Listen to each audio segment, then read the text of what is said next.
Hello, welcome. Thank you very much for listening to this talk and sitting in this room. It's a bigger audience than I was imagining. I'm new to Infosec and I'm finding it absolutely fascinating.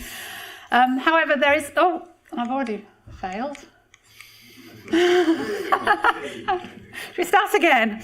I'm new to Infosec and I'm new to presenting and I'm finding it all very fascinating. However, there is some overlap with what I was doing before, in as much as the tools I was using, and that's what I'm going to talk about today. And it's a tool called bowtie analysis. And I was wondering whether anybody in the room has ever used bowtie analysis before. Can I have a show of hands? I've stepped away from people wearing bow ties. Okay, it's not that. So, this is your chance to escape because it's a risk assessment tool. And I'm thinking, what are you thinking? Dull, unnecessary, overly complex. Can I sneak out? Any takers? No. But actually, risk assessment is at the centre of any activity an Infosec professional does. In fact, it's the driver. If there were no risk, we would be out of a job. At least in this sector, there's some excitement about it. The risk, a hacker, ransomware, fireware, all exciting terms. Not so in many cases of where I used to be in health and safety. Anybody fancy doing a risk assessment on slips and trips? Now, I actually saw somebody trip this morning, so they are important. So, risk assessment in health and safety uses a range of techniques, and one of these is the one I'm going to describe today. And I'm going to briefly describe it in the context of explosions, cars, and data. So getting on to explosions.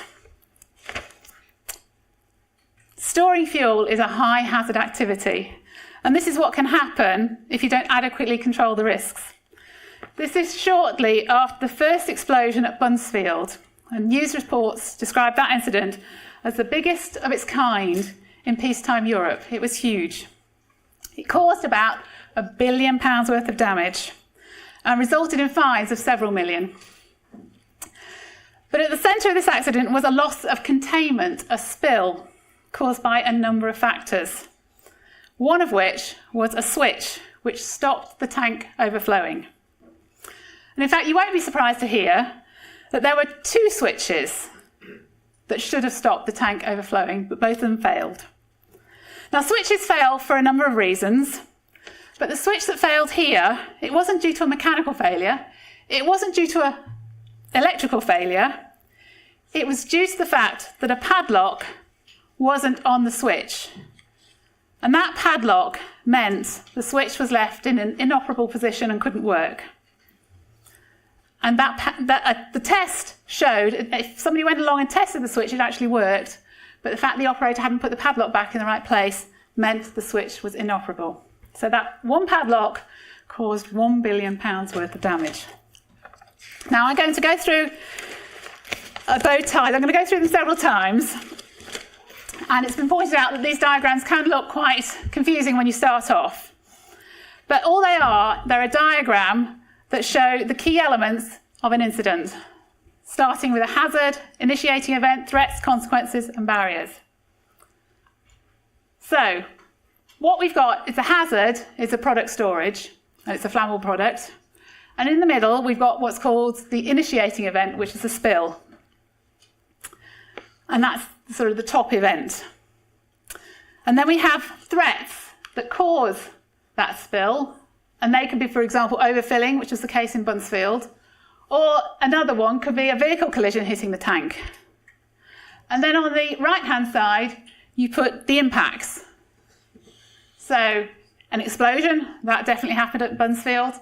Pollution, that happened as well. And you'll note there's not necessarily a one-to-one relationship between the threats and the impacts. And then you fill this diagram in with some barriers. Now I'm keeping this quite simple. So for the overfilling, it was a switch that should have been the barrier that stopped the spill happening. For a vehicle collision, it could be a fence. And then you get onto the barriers on the other side, and the explosion, you can have ventilation, gas detection, or in terms of pollution at Bund. Now, it's interesting to note that on the day of the explosion at Buncefield, the air was very, very still, so there wasn't any ventilation to limit the explosion. So then you put all the lines in, and you should be able to see where the term bow tie comes from. So this is a bow tie diagram, and it's in its bare bones. What you've got is the hazard, the top event, threats, which are initiating events, impacts, prevention barriers, and mitigation barriers. And getting back to our example, having a barrier in place isn't enough. Having that switch wasn't enough. Someone needs to check it, maintain it, check the padlock is there. And this is where the bow tie fits into a bigger safety management system or risk management system. The bow tie diagram shows how the elements fit together, but a follow-up exercise is to consider the critical tasks which ensure the integrity of those barriers. So moving on to a risk that everyone probably in this room is used to taking, and that's driving.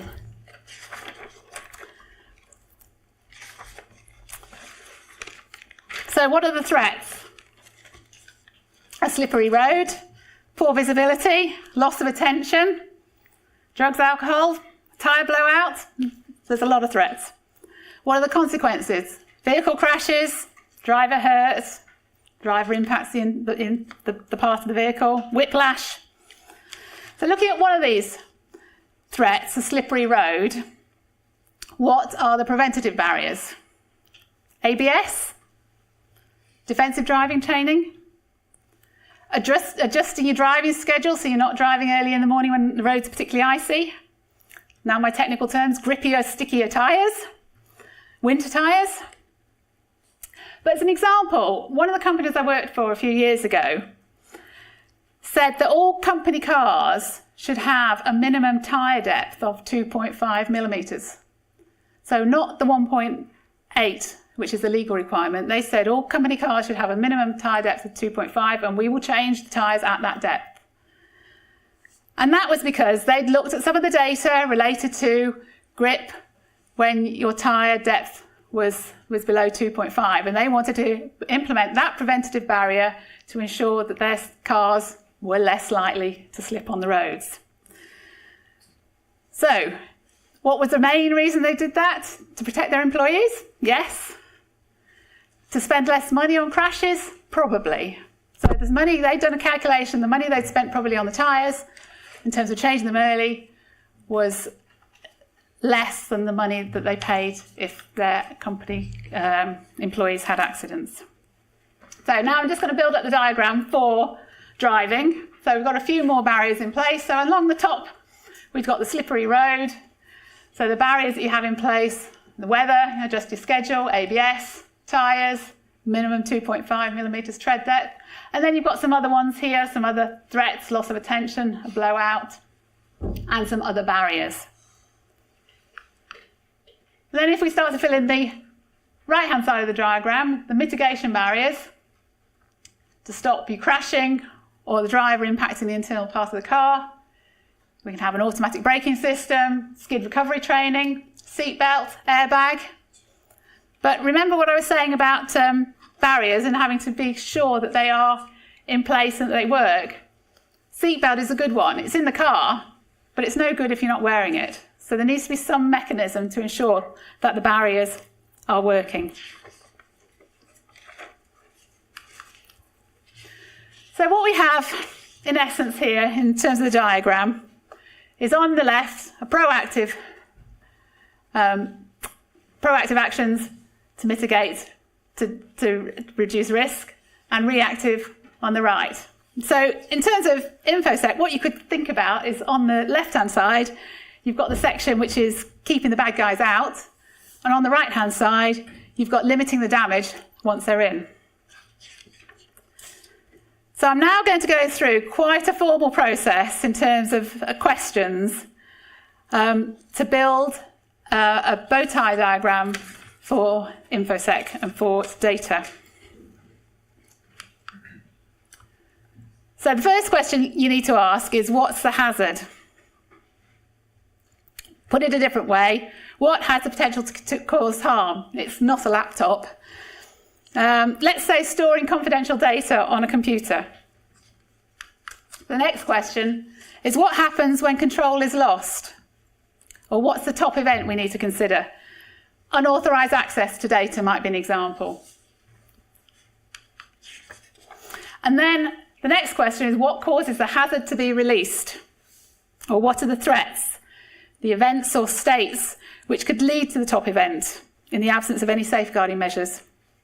And to me, this is actually the hardest question. And I'm sure what some of you are thinking, the threat landscape is always changing. How can we ever put it on a piece of paper? Well, let's try and keep things simple and see how far we go. Also considering that there are still a huge number of breaches caused by known threats. So I'm going to just start with 4, and I know I'm being very simplistic here. Physical intruder, a non-malicious internal intruder, a malicious internal intruder, and a remote intruder. So then on to our 4th question, what are the potential outcomes? So what are the worst case scenarios if no mitigation barriers are in place? And here there's a whole load of them. So exposure of sensitive data is the most obvious. A competitor gains trade secrets. Data is deleted or corrupted. Reputational damage, lost customers. Business damage, lost productivity. Legal action. Probably could go on. So back to our diagram. And the 5th question, what we need to consider is how we keep control. And this is where it gets quite complicated. And what we need to do is identify some effective barriers. Now, one of the things I noticed here is when trying to build this diagram up is some of the barriers that we have protect against all the threats. So you'll see some complete barriers that go all the way down. So, for example, up-to-date anti-malware all the way across. But then you've got different barriers to protect against the different threats.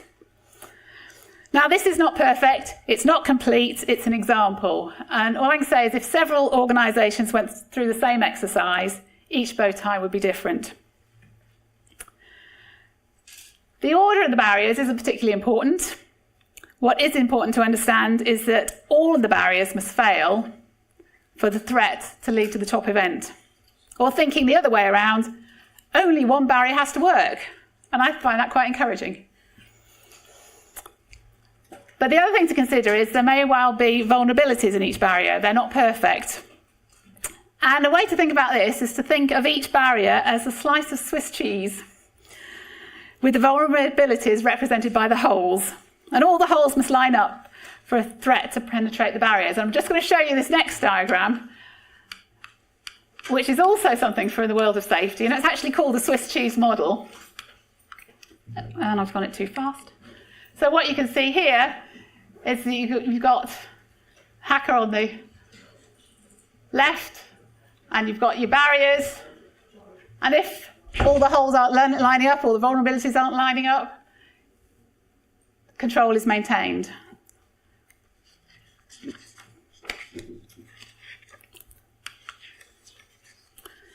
So getting on to the right-hand side of the diagram, how do we limit the severity of any access to unauthorized access to data? So I think at the top of this is going to be an incident response plan. Without a good plan, most organisations will suffer more. And then there are the individual barriers here, such as backup, recovery, public relations plan, all those things, patent protection, that can mitigate the damage. So just because I haven't got a piece of paper big enough, this is perhaps what the overall diagram might look like. Now, there is software to build up these diagrams. They can become quite big, but even when they are, they do provide some clarity in terms of a whole system that you don't get in a different way. So I'm just going to go through the 6 key questions that we had to ask ourselves. So what is the hazard? What has the potential to cause harm? What happens when the hazard is released, control is lost, the top event? What causes the hazard to be released? What are the threats? What are the consequences? How can we prevent the hazards from being released, the barriers, the preventative barriers? And how do we limit the severity, the mitigation barriers? Now, another consideration that needs to be thought about is that the barriers can fail. And in reality, you have to ask even more questions. It's not as simple as those 6.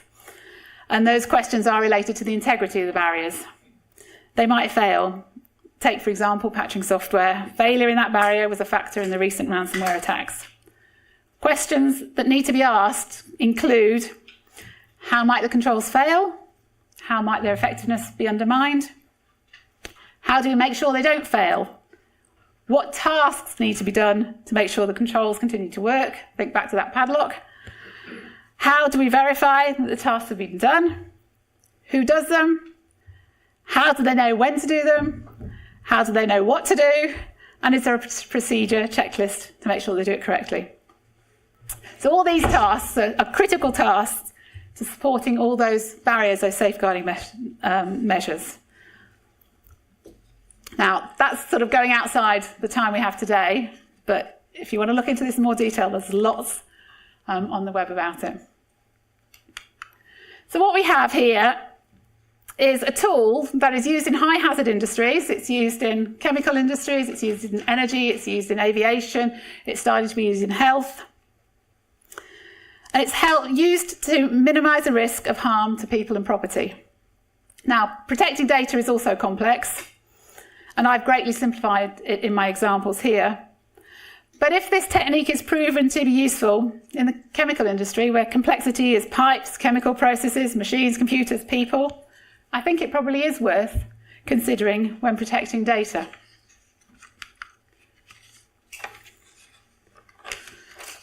So ultimately, what we have here is a tool to support our efforts in reducing risk, and that could be the risk of data breaches. It's not the type of tool you normally talk about, so it's not one based on technology, an application or a program. It's more a tool based on collaboration, communication, and a logical technique. To actually build these diagrams, you need a group of technical people all in the same room talking to each other. But the tool has the aim of reducing risk, it provides clarity, and it's used in some of the best safety systems in the world, systems which do reduce risk. And for those reasons, I think bowtie analysis does have a place in Infosec and a place in the system you use to ensure the security of your data. So I encourage you to have a look at them, and if you've got any questions, please ask away. Where's the feedback loop in that? So you know when you've reduced the risk enough? Good question. I think you keep coming back to redoing the bow ties because obviously things are always changing. So it is part of the system that you keep coming back to redoing them. So you need multiple bow tie diagrams? Yes. So it's not a static thing. As things change, you need to come back and look at them again. Yes? So I noticed there's no sort of ranking or probability using that. So would you use that in conjunction with a risk register as well? Yes, actually, that's one word I did miss out. Yes, it's definitely it's a qualitative technique. So there's no numbers. If you wanted to get onto a more quantitative technique, you're into, in terms of safety terms in health and safety, fault tree analysis and event tree analysis, which this links to. But it's very much a qualitative technique. Yes. Any other questions?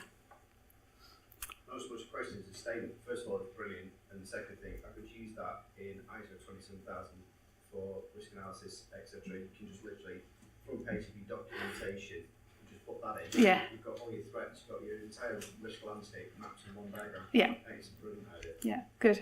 That's good to hear. I'm agreeing with Stuart. You mentioned software to use it. Yes. Creating diagrams. What software? If you do an internet search, there's definitely one company that does it. I've never used it. Not you. It's not, I did all these just, you could just do them by hand. But there's a company that has the software that does them. Yes. There's a couple, one or two expensive ones, and there's also at least one freebie on SourceForge or something like that. All right. Well, that's good to know. Yes. I was just thinking, this is cheese analogy. Yes. So there's failures, and there's so basically you're saying as long as one of the barriers works, even if it's a single point of resistance, that's okay. But is there any anything inside this tool that allows you to analyse the failures and how to reintegrate those? I think that is part of the iterative process. And actually, this tool was used initially to analyse incidents and accidents. So I think it was a Piper Alpha. So it was used after an accident to actually feed back. And one of the few examples I have seen about in the Infosec area is it was used to analyse part of the Stuxnet attack. So there is one diagram that I've seen. So it was used to analyse attacks and incidents, but it can also be used proactively. Just for a really comprehensive, so obviously what you just showed is a very high level. Yes. I suppose if you're taking this into some really deep dive, you're going to do this in a very corporate way. Each of the barriers that you've got, you're probably doing its own bow tie. Well, You do. You get onto, if you look at this up further, you get onto things called escalation factors, and so that's when the barriers fail and what can escalate in terms of the incident. So yes, it does get more complicated and there are more layers, and I have kept it very high level here. Any other questions? Thank you.